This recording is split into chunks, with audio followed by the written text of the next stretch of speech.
Radio city originals.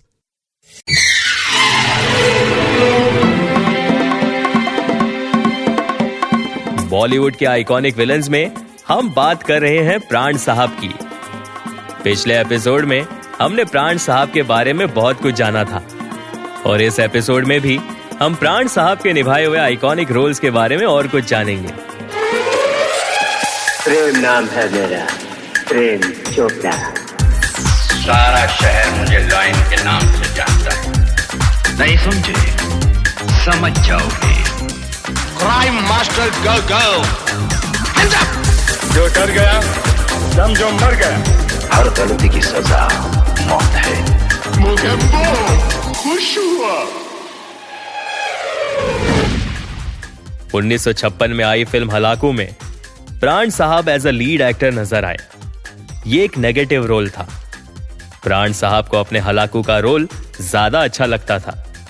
Hulagu film से जुड़ा हुआ एक किस्सा ऐसा है कि मीना कुमारी इस बात से उदास हो गई थी कि उनके सामने प्राण साहब को हलाकू के किरदार के लिए कास्ट किया जा रहा है, क्योंकि उन्हें लगता था कि प्राण साहब उनके सामने स्क्रीन पर अच्छे नहीं लगेंगे। लेकिन जब उन्होंने प्राण साहब को हलाकू के गेटअप में देखा और स्क्रीन के कुछ रील्स देखे तो मीना कुमारी ने कहा कि इस रोल में प्राण साहब से अच्छा ना तो कोई लगता और ना ही कोई परफॉर्म कर सकता है। कहते हैं कि फिल्म हलाकू की शूटिंग से पहले इस फिल्म का क्या नाम रखना है ये तय नहीं किया गया था, लेकिन इस फिल्म के शूटिंग के बाद प्राण साहब की एक्टिंग को देखते हुए ये निर्णय लिया गया कि इस फिल्म का नाम हलाकू रखा जाए। चंगेज खान के पोते का नाम हलाकू था। इस रोल का कैरेक्टर डिजाइन खुद प्राण साहब ने किया था। Getup, looks, costume design, makeup, इन सारी चीजों पर खुद प्राण साहब ने डिटेल रिसर्च की थी। यहां तक कि डायलॉग्स किस अंदाज में बोलना है यह भी प्राण साहब ने तय किया था। तो इस तरह से प्राण साहब ने हलाकू के आइकॉनिक किरदार में जान डाल दी थी। आजाद, देवदास, मधुमती, दिल दिया दर्द लिया, राम और श्याम, इन सारी फिल्मों में उन्होंने दिलीप कुमार के साथ काम किया था और ये सारी फिल्में सक्सेसफुल रही। जिद्दी, मुनीम जी, अमरदीप, जब प्यार किसी से होता है, ये फिल्में प्राण साहब ने देवानंद के साथ की थी और ये फिल्में भी सफल रही। आह, चोरी चोरी, जागते रहो, जिस देश में गंगा बहती है, छलिया, दिल ही तो है, ये फिल्में प्राण साहब ने राज कपूर के साथ की थी। 25 से 30 फिल्मों में प्राण साहब ने शम्मी कपूर, जॉय मुखर्जी, राजेंद्र कुमार और धर्मेंद्र के साथ बतौर विलन काम किया था। पूजा के फूल और कश्मीर की कली, इन फिल्मों से प्राण साहब ने अपने नेगेटिव किरदार में ह्यूमर का तड़का डालना शुरू कर दिया था, जिसे दर्शकों ने बहुत पसंद किया। प्राण साहब और अशोक कुमार करीबी मित्र रहे हैं। इन दोनों ने एक दूसरे के साथ मिलकर 1951 से 1987 तक 27 फिल्मों में काम किया है। इनकी शुरुआत हुई थी 1951 की फिल्म अफसाना से। इस लिस्ट में मिस्टर एक्स, अधिकार, विक्टोरिया नंबर 203, चोरी मेरा काम, राजा और राणा जैसी फिल्में शामिल है। 1965 की फिल्म शहीद से जुड़ा हुआ किस्सा ऐसा है कि मनोज कुमार ने डाकू कहर सिंह का किरदार खास करके प्राण साहब को ध्यान में रखते हुए लिखा था और मनोज कुमार साहब चाहते थे कि यह किरदार प्राण साहब करें। हालांकि यह किरदार छोटा था, लेकिन इतना दमदार किरदार था कि दर्शकों के दिल और दिमाग पे छाप छोड़ जाए। लेकिन आपको जानकर हैरानी होगी कि शुरू में प्राण साहब ने इस रोल को करने से इनकार कर दिया था। तब मनोज कुमार साहब ने प्राण साहब से कहा कि अगर आप ये रोल नहीं करेंगे तो फिर मैं फिल्म से इस रोल को ही हटा दूंगा। मनोज कुमार साहब की ये बातें सुनकर प्राण साहब ने डाकू कहर सिंह के किरदार को निभाने के लिए हां कहा और जब ये फिल्म बनकर रिलीज हुई तो वो रोल छोटा होने के बावजूद भी उस किरदार ने प्राण साहब को दर्शकों के सामने एक अलग अंदाज में न सिर्फ पेश किया, बल्कि उस किरदार ने खूब सुर्खियां बटोरी।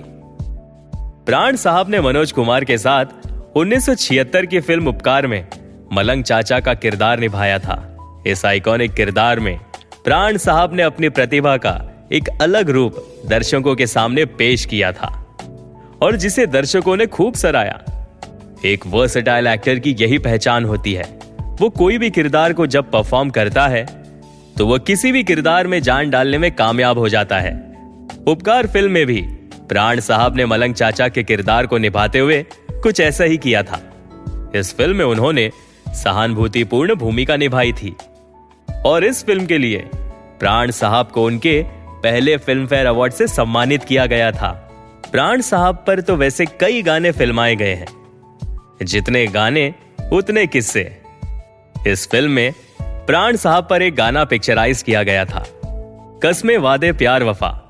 इस गाने के लिरिसिस्ट गुलशन बावरा थे और इस गाने को मन्ना डे ने गाया था और इस गाने के कंपोजर और म्यूजिक डायरेक्टर कल्याण जी आनंद जी थे।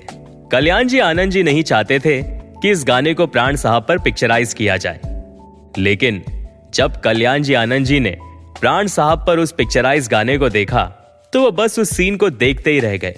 फिर उन्होंने प्राण साहब को कॉल करके माफी मांगी और कहा कि वो तो उन्हें उस गाने से हटाना चाहते थे और वो गलत थे। और साथ ही उन्होंने ये भी कहा कि और कलाकार तो मुंह से गाते हैं, लेकिन आप ही एक ऐसे कलाकार हो जिसने इस गाने को दिल से गाया है। मनोज कुमार प्राण साहब को इसी तरह अपने फिल्मों में कास्ट करते गए, जैसे पूरब और पश्चिम, बेईमान, सन्यासी, 10 नंबरी। 1969 से 1982 तक प्राण साहब बॉलीवुड के हाईएस्ट पेड एक्टर्स में से एक थे। प्राण साहब ने राजेश खन्ना के साथ 5 फिल्मों में काम किया। जंजीर फिल्म में इनके शेर खान के किरदार को कौन भूल सकता है। प्राण साहब ही वो शख्स थे जिन्होंने प्रकाश मेहरा को 1973 की फिल्म जंजीर में विजय के कैरेक्टर के लिए अमिताभ बच्चन को रेकमेंड किया था और इसी फिल्म में प्राण साहब का शेर खान का किरदार था। लाल वेग और दाढ़ी में पठान के किरदार की बहुत तारीफ की गई थी। प्राण साहब पर पिक्चराइज एक और गाना है जो कि बहुत मशहूर है और आज भी जब ये गाना बजता है लोग उस गाने पर झूमने लग जाते हैं और वो गाना है यारी है ईमान मेरा यार मेरी जिंदगी। और इस गाने से जुड़ा हुआ किस्सा कुछ यूं था कि शूटिंग के पहले दिन ही प्राण साहब ने इस फिल्म को करने से इनकार कर दिया था, क्योंकि प्रकाश मेहरा ने कहा था कि गाने से आपकी सीन की शुरुआत होगी और कहते हैं कि प्राण साहब ने कहा कि वो नाचेंगे गाएंगे नहीं। प्रकाश मेहरा प्रॉब्लम में फंस गए थे। फिर प्रकाश मेहरा ने प्राण साहब के घर जाकर कहा कि अगर प्राण साहब ही फिल्म में नहीं रहेंगे तो फिर उस फिल्म में प्राण ही नहीं होंगे। ये कहने के बाद प्रकाश मेहरा ने प्राण साहब को उस सीन के इंपॉर्टेंस के बारे में समझाया और कहा कि यह गाना कोई डांस नहीं है बल्कि एक इंपॉर्टेंट सीन है। फिर अगले दिन जब प्राण साहब अपने आइकॉनिक शेर खान के गेटअप में उस सेट पर पहुंचे तो प्राण साहब ने उस गाने पर जिस तरह से एक्सप्रेशन देते हुए परफॉर्म किया, वो परफॉर्मेंस आज भी दर्शकों के दिल में बसा हुआ है। और यही एक ऐसी फिल्म है जिसमें गाना हीरो पर नहीं बल्कि प्राण साहब पर पिक्चराइज किया गया था और ये उनके कई आइकॉनिक कैरेक्टर्स में से एक कैरेक्टर शेर खान का था। प्राण साहब ने अमिताभ बच्चन के साथ 14 फिल्मों में काम किया था, जिनमें डॉन, कालिया, नसीब, शराबी, अमर अकबर एंथनी जैसी फिल्में शामिल है। प्राण साहब को बेस्ट सपोर्टिंग एक्टर के कैटेगरी में कुल 3 बार फिल्म फेयर अवार्ड से सम्मानित किया गया था और वो फिल्में थी उपकार, आंसू बन गए फूल और बेईमान। लेकिन बेईमान फिल्म में इनके निभाए हुए कांस्टेबल राम सिंह के किरदार के लिए दिए गए फिल्म फेयर अवार्ड को लेने से इन्होंने इनकार कर दिया था, क्योंकि प्राण साहब को लगता था कि Filmfare award for best music director Ghulam Mohammad को फिल्म पाकीज़ा के लिए मिलना चाहिए था, न कि शंकर जयकिशन को फिल्म बेईमान के लिए। प्राण साहब की लाइन बरखुरदार उनके फैंस के बीच बहुत पॉपुलर थी। 2013 में इन्हें दादा साहेब फाल्के अवार्ड से सम्मानित किया गया था। इनकी निजी जिंदगी की अगर हम बात करें तो सन 1945 में प्राण साहब का विवाह शुक्ला अहलूवालिया से हुआ था। इस शादी से उन्हें 2 बेटे अरविंद और सुनील और एक बेटी पिंकी हुई। 12 जुलाई 2013 को तबीयत खराब होने के चलते प्राण साहब का निधन हो गया था। उस वक्त के प्राइम मिनिस्टर मनमोहन सिंह ने प्राण साहब को एन आइकन कहकर श्रद्धांजलि दी थी। और वाकई में प्राण साहब एक ट्रू आइकन थे। भारतीय फिल्म इंडस्ट्री में शायद इस तरह का कलाकार हमें दोबारा देखने को नहीं मिलेगा। उनके निभाए हुए हर किरदार अमर हो गए हैं और उनके फैंस के दिलों में प्राण साहब हमेशा अमर रहेंगे। तो ये थी कहानी द आइकॉनिक विलन प्राण साहब की। आप सुन रहे थे बॉलीवुड के iconic villains only on Radio City. Prem नाम है मेरा, प्रेम चोपड़ा। सारा शहर मुझे लॉयन के नाम से जानता है। नहीं समझे? समझ जाओगे। Crime Master Gogo. Hands up. जो डर गया समझो मर गया। हर गलती की सजा मौत है। मोगेम्बो खुश हुआ।